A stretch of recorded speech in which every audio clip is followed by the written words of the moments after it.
Hey everyone, it's in conversation with the one, the only Lynda Gratton. Who's Lynda? Well, if you've never heard of Lynda, shame on you. She's the professor of management practice at London Business School. She's designed the Human Resource Strategy and Transformation Companies program and has led that for over 20 years now. And as I know, it's considered one of the world's leading programs on people and organizations. She's also teaching in the MBA program through the very popular elective, The Future of Work. Lynda has founded, the advisory practice, the HSM Advisory. Now, how about this? She's a fellow of the WEF, the World Economic Forum's, chaired the WF Council of Leadership. She's been the co-chair of the Global Future Council on Work, Wages, and Job Creation. And if you've never heard of the Thinkers 50, Lynda has been a stalwart, a mainstay on the Thinkers 50, I think pretty much since it started. She's the author of 19 books, including this one, Redesigning Work, How to Transform Your Organizations and Make Hybrid Work for Everyone. And you know what, Lynda? It is such a treasure. It's a joy. You are a treasure and a joy. I can't wait to get into this with you. So thanks very much for doing this today. Here's the first question as we get into redesigning work. And as we talked about in the green room beforehand, I'm so glad this is the first chance for you to actually talk about this wonderful new book that's coming out. I'm what I call a recovering chief learning officer. For about 15 of my years, I was at SAP, I was at TELUS. TELUS being a Canadian telecommunications company, of course. Between 2009 and 2014, the team and I helped shift not just the culture at TELUS, but we introduced something called flexible work styles. And flexible work styles was rewiring how 30,000 people treated work, of which 20,000 of them, if you can believe that, shifted to the hybrid work model that you've written so elegantly about in Redesigning Work, i.e. 20,000 people were able to work from home, 95% of the time, or have that split between 50-50. Here's what I learned over those 5 years, which you've, again, articulated so well in the book. We had to rewire what leaders thought work was. Indeed, we had to rewire what they thought performance and productivity was. So what did you learn in your research, and tell us a bit about how that's played such a huge part in the manuscript of Redesigning Work? Well, thank you so much, Dan, and it's a real pleasure to be joining you and everyone who's listening today. We've been saying for ages that work wasn't working, and Dan, you played such an important role in helping leaders rethink what that might look like. But to be honest, before the pandemic, I didn't see a great deal of change. Some companies were doing things sort of on the outside, but there wasn't a real agreed view that work had to change. And I know the pandemic's been terrible for everyone, right, Dan, but one thing I feel is it's given us an enormous moment to change the way that we work. And I think that at the heart of that has to be a way of finding work that's more humane. I'm a psychologist, and so I sort of inevitably put people at the center of everything. And what we can do is to make work as it could be, not as it was invented for factories, but rather as it's invented for knowledge workers and creative people and so many others. And we do that, as I explain in my new book, Redesigning Work, by really focusing. And there's two things I think which are really coming out strongly, Dan, on this. First of all, you need to think about place, obviously, and all the conversations are about, when do we get back to the office? But you also need to think about time, because place is one axis, but time is another axis of flexibility. So that was my first big insight. My second big insight is that, and this is why I call it redesigning work, this is a design process, which we all need to go through. And in the book, I articulate 4 steps. It's about understanding, it's about modeling, it's about testing, it's about implementation. It's a design process. And if we just jump into saying, okay, this is what work's going to be like for the next decade, then we're going to make the same mistakes we've done in the past. So what I would say, Dan, is shame on us if we don't use this astounding moment. As you said, I've been teaching at London Business School for 30 years now, and this is the only time when I can honestly say CEOs are really listening to this debate. Here's what I found in the book. And again, the place versus time matrix, let's maybe get into that a little bit if you explain that first. But here's the follow-up question, and I'll come back if need be.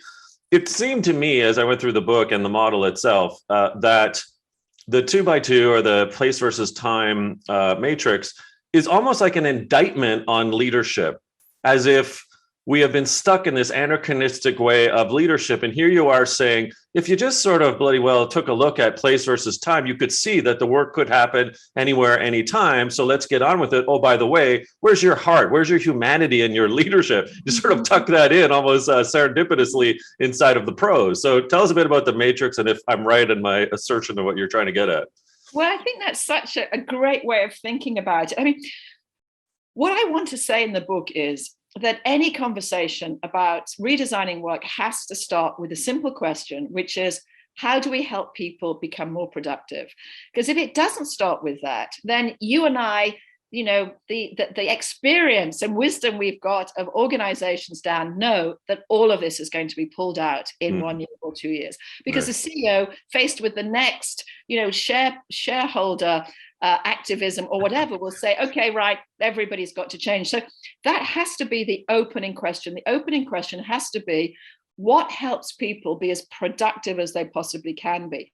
And then I think following from that, you then ask yourself, well, what sort of places are people going to be most productive, and what sort of time will they be most productive? Let me give you an example of that. Quite a lot of knowledge work requires focus, i.e. blocks of time where you're undisturbed and you're just focusing on something. You can do that either at work or you can do that at home. So, you know, if you think about focus as being a source of productivity, it's sort of place agnostic, but it's really important in terms of time. You have got to block time off. Similarly, if you say, cooperation is really important for this role, then we know right now that face-to-face cooperation is useful. And that's where the office comes in, because the office is a place where, you know, you can cooperate. But actually, for many of us, the home is a place where we can focus and we can also coordinate. And what I mean by that is that we've learned, one of the big learnings, I think, from the pandemic is just how much use we made of technology. And of course, that's only going to get more. So the home can be a place where you coordinate with others, as you and I are doing on this link now. So I think there's a much more deep, richer, sophisticated conversation to be had, Dan, about work. And also I'd use the word intentional design, which is when everyone just comes into the office, frankly, you don't have to design work. They just come in the office, they hang around, they talk to each other, work gets done. Once you've got so much variety, and I think the penny is beginning to drop, that there's a lot of variety now, and it's going to require some very, very focused, intentional decisions about, you know, trade-offs and what's going to help your organization become more productive. I love your use of the word intentionality. And so as you found, and in the playbook and the kind of 4-step process, you're pointing out that really the point of work is changing, but so too the physical nature of the office must change. So tell us a bit about what you've discovered and what you recommend. What's going to happen at the office? Does the furniture change? Do the rooms change? Like, tell us a bit about place now as you see it at the office. Well, you know, it's interesting, isn't it, that when you don't have something, you somehow imagine and glamorize it. Right. So, you know, we are really glamorizing the office at the moment. We're saying, oh, do you remember the office? It was a place when we could meet each other and we could talk. Well, luckily, there's a whole bunch of researchers who looked at offices before the pandemic, and they told us what we did in an office. And we know what they did. And Dan, you know, we went in, because most offices by then were open plan, which humans absolutely loathe. Yep. They went in, they put their noise cancelling earphones on, and then they worked on their computers. So this idea that people were just wandering around was never true. It has not been true. So as we reimagine place, then we have to really confront that reality. The reality is that if you want to have undisturbed work where you work on your own, you could do that at home, or as Fujitsu are doing, and I mentioned that in the book, they're building little hubs nearby people's homes, so they can go to the hub to just put their head down and get work done. What that means an office is it's really about a place of cooperation. And in the book, I talk about Arup, one of the big design agencies, and they had some really interesting things to say to me about their office. One was, we want it to be very open so people can see each other. So for example, we don't use elevators. We have staircases, so people are bumping into each other as they walk up the stairs, and they can see each other.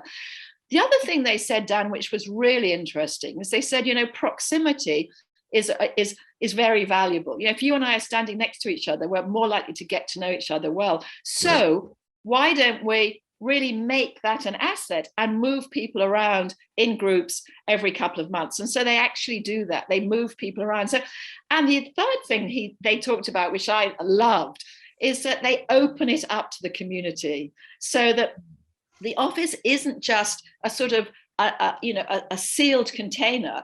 It's actually part of a neighborhood. And I've talked about neighborhoods in a number of my books, sadly not 19, only 10, but nevertheless, I've talked about, I'm hoping it's never going to be 19, but I have talked about how important neighborhoods are. And so that's my imagination of what an office could become. And there's enough architectural practices around at the moment who say, yeah, that's what we want. So let's see what comes up, Dan, over the next year or two.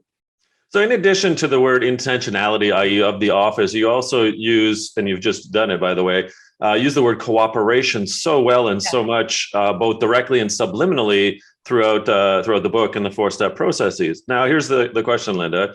So I'm a leader, I'm a CEO, I'm a C-suite, I'm a senior exec. Do I need to also take a look at, banking on the word cooperation there, the culture of my organization? Like, what is it, whether it's my team or the org, do I need to simultaneously think about if in fact we are going to shift to this place-time model whereby community, cooperation, neighborhoods, great words that I love, like you, what's got to happen ultimately then with the culture? Great question, Dan. And, I see culture very much as an end state. So you might be surprised I haven't used it a great deal in the book. And I haven't used it because, my view is that if you get a lot of the structure of an organization right, and its practices and process and its fundamental values and the role modeling of senior executives, then it becomes cooperative, or it becomes high performing, or all of these other cultural aspects. So I think the role of the leader, and I think the leader is obviously paramountly important to this. And I think there's two things that leaders can do right now in terms of getting this right. The first is the narrative that they talk. We humans are very influenced by stories, imagining things. So, the great leaders at the moment are sort of giving a sense to the people of, this is how we could be. We could be cooperative. We could build our offices in a different way. We could work from home in a way that helps you spend time with your kids and be productive and so on. That's the first thing. Okay. The second thing, which I think is much more difficult, is they actually role model it. And I can see as well as I do that that's often the sticking point. And so what we're seeing in organizations that are really moving ahead is that the leaders are not just talking about these new ways of working, they're actually doing it themselves. And they're showing others, I trust you. So for example, let me give you an example of Tata Consulting Services. One of the things that they do, which I find sort of fascinating, is they say, look, we recruit people whom we trust. So once they're in the business, we believe they're trustworthy. We don't have to keep checking up on that. Yeah. So we trust people until they are proven to be untrustworthy. I mean, you and I were just talking about Drucker earlier, weren't we, Peter Drucker? That's a real Druckerism, isn't it? Isn't it? Yes. Yeah, because if you trust people to be trustworthy, if you believe people are trustworthy, then they are. And so this is where all this sort of surveillance is being counterproductive, because what you're basically saying is, I don't trust you.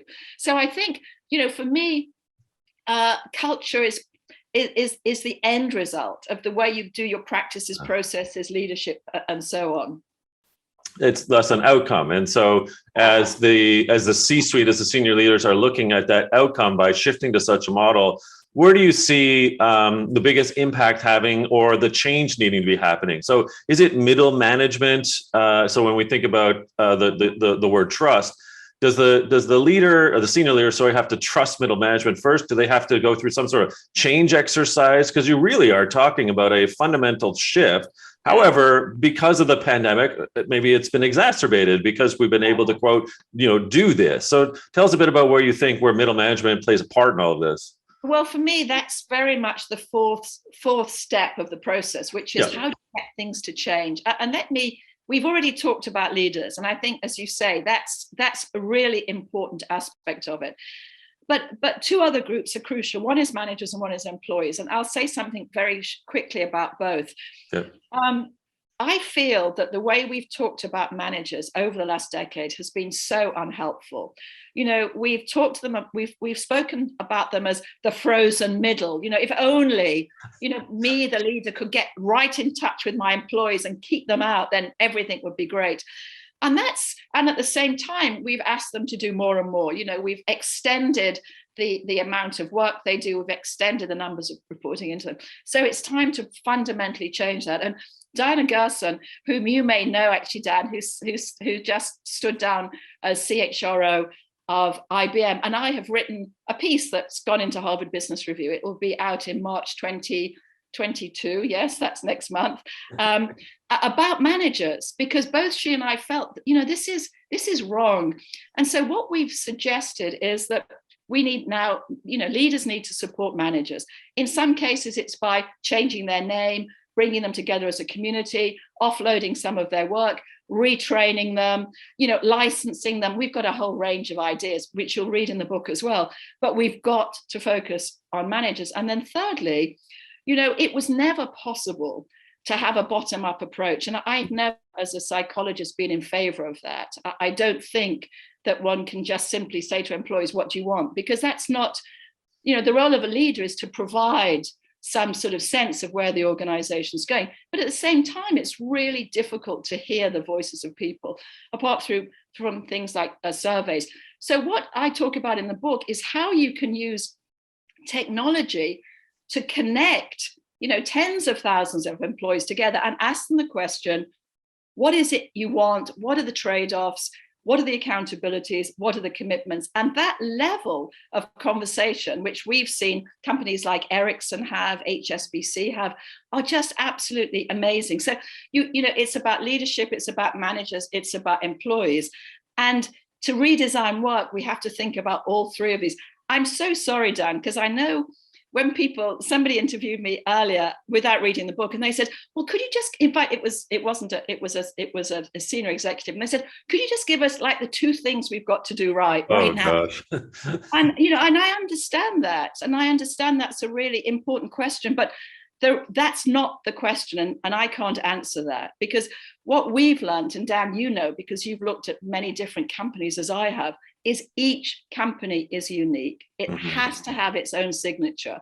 What works for Goldman Sachs will not work for another company, and we've already seen that. So each executive team has to develop a way of working that helps people be productive, helps to engage them, and gives them a sense that they're in a place that they're valued and that they can make a contribution. I couldn't agree more. And indeed, yesterday I was speaking with a CEO of a $3 billion health insurance firm. And, they've been going through kind of iterations over the past 2 years of the pandemic in their heads, kind of on paper, what's going to be like post-pandemic. And they basically got to this, Lynda. They said, you know what? It'll happen. Let's let them figure out how organically they want to operate in their groups and not have the 2-3-2 model or not have this or that. Let's just see what happens. I thought how refreshing that was. Well, it is refreshing, Dan, but here's the thing, because we did see some of that at the beginning of the pandemic. The challenge with just letting everybody work itself out is you get a lot of unfairness. So some managers do a great job. So this is why my view, and this is what I describe in the book, is you need to do both. You need to let people feel and actually exercise choice. But at the same time, you need sort of almost guardrails, or some Right. companies call them red lines, or things that say, we have to work together, because my worry is that if you just let it evolve, then that will create inequality and unfairness. And so you need the combination. And that's why, it's such an exciting time, isn't it, for us? Because these are very complex questions. Oh, indeed. I mean, and I go back to my tenure as CLO at TELUS. I mean, here's a $14 billion company of 30 plus thousand people. Our employee engagement scores at the time, circa 2008, 2009, were like 47, 48, 49% through Aon Hewitt. And what we decided to do was to both change the culture and change the work, the operating, the redesigning work model, if you will, at that time, and shifted to essentially what we didn't have the wherewithal to do at the time, but the place versus time, matrix that you suggest. And we eventually got our employee engagement up to 87% with 21,000 people working wherever, right? So, I thought, I wish your book was with us for 10 years ago or so. Oh yeah, so do I. But the thing is, Dan, I couldn't have written that book 10 years ago. You and I were talking earlier in the green room, and one of the things I said is I've been keeping a diary since the beginning. It's now, just so that it's now volume 19. Love it. I've written a book. This has been astounding. We have learned so much, and companies have experimented. One of the things I find really marvelous is CEOs are now really interested in work, which, you and I know that most CEOs want to talk first to the CFO, and then the people doing the people stuff is way down. And now I have CEOs talking to me about hybrid work and what should I, in fact, just before you and I spoke, a huge organization, hundreds of thousands of people. What should I do? So this is a chance to get it right. I love it.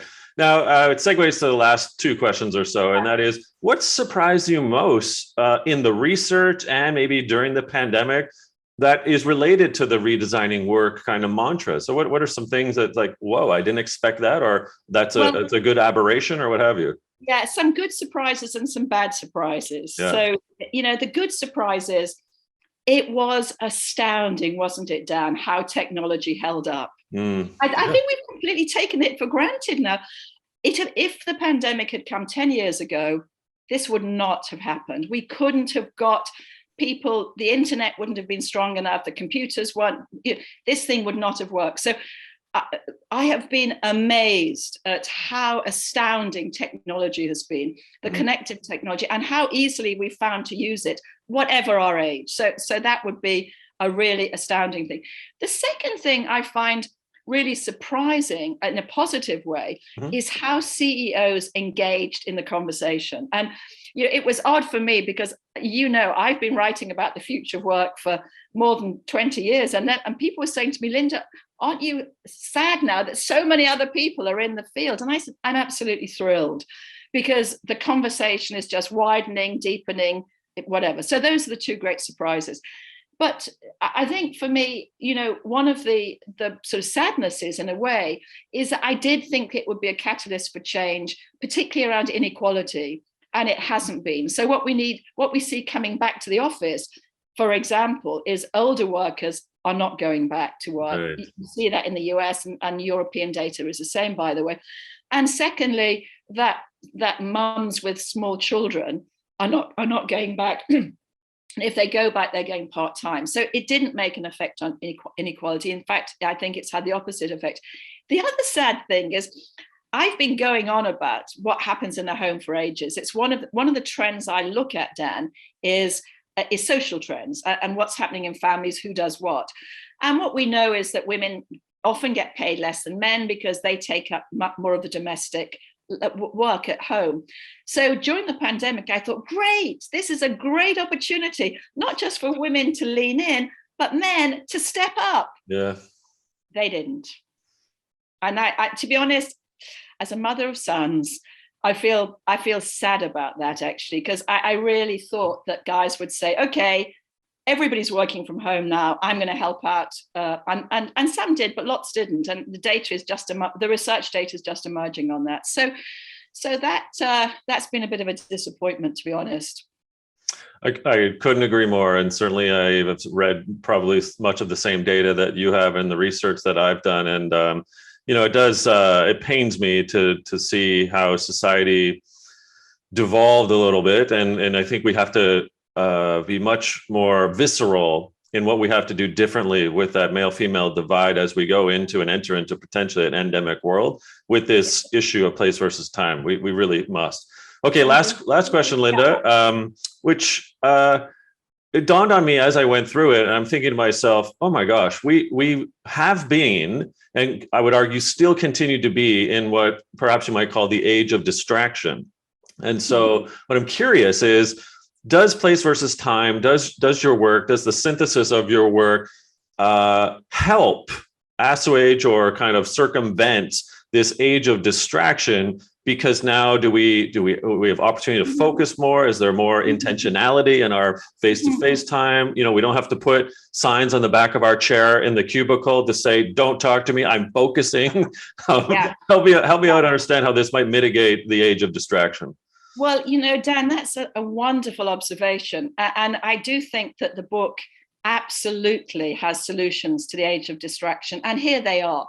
First of all, understand what you do to be productive and work out, for example, people who read reports, people who write reports, people who are dealing with, as many people are doing, knowledge-based work. You need to do that on your own, and you need to understand, and you cannot be distracted during that time. So use that as a basis for designing work. Now, that means that you have to be very intentional about telling others, I'm working on this for 3 hours. But when I looked at the very beginning of the pandemic, I linked into a friend who runs a company called Artemis Connection, Christy Johnson, which is completely virtual. And I said to Christy, Christy, how do you do it? She said, well, we intentionally design blocks of time, and we tell people that. That's one thing. And the second is really understanding about how to manage boundaries, to know when to switch on to work and when to switch off from work. And I think some of those are to do with personal habits. And of course, the CEO plays a real role in helping us think, their role modeling affects that. And the second thing is, I think it's the structure of work. We have got to have fewer meetings. It is ridiculous what's happening right now. Back-to-back meetings. Everyone I speak to says it's back-to-back meetings. And I say, that is so unproductive. What are you doing? They say, I don't know. I just keep getting invited. Stop inviting people to meetings. So we have to be much clearer about how is it we humans are highly productive, and being distracted is the worst possible thing. Multitasking, even though your teenagers say they can do it, you can't. You cannot multitask. So let's focus. Oh my gosh, I love it. You're a gem. The book is a gem. I wish I had written it. It is such a lovely book. Redesigning Work: How to Transform Your Organization and Make Hybrid Work for Everyone. Lynda, thank you so much. What a treat this was. Best of luck with the book, and I hope to shake your hand again at a forum in Europe, or Drucker, or the Thinkers 50, whatever it may be. I really appreciate this. Thank you, Dan.